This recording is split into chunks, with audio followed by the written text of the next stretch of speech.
तू प्यार के भूला जा रानी, झूठो के हो जाए बदनामी। सुना तू प्यार के भूला जा रानी, झूठो के हो जाए बदनामी। तुहर हरकत दिलवा न सहे,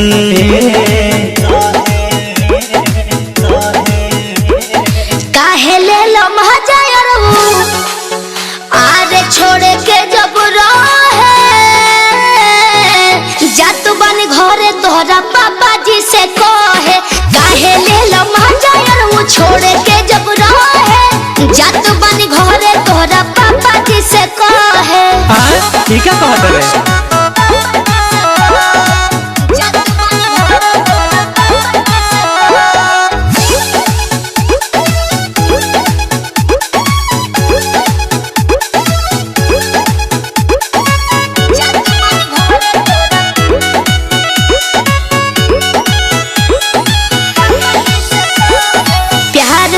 यार अब सवाल करम हो, छोड़े के जब कहब तो बवाल करम हो। ऐसे कैसे छोड़ देब हो? बीतल जवान साथ रहे बचपना, ऊंच नीच हो जाए हंसी जमाना। घूमे लगलो तू अब जाहे तोहे, अब हम घूमे लगनी तब का काहे ले लम्हा जाए आरे छोड़ के जब रहे जात बन घरे तोहरा पापा जी से कहे।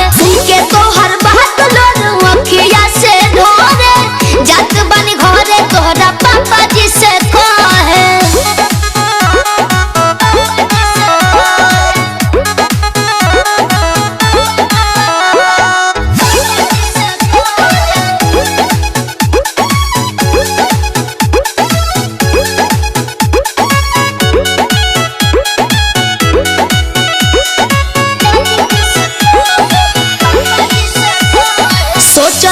जवन तवन कबो न होई, हमन दुनू के बीच में आई न कोई।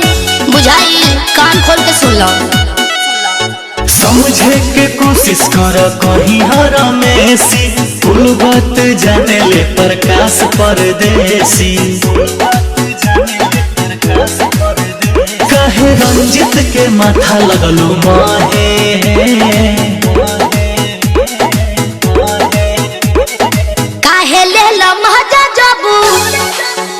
आरे छोड़े के रहे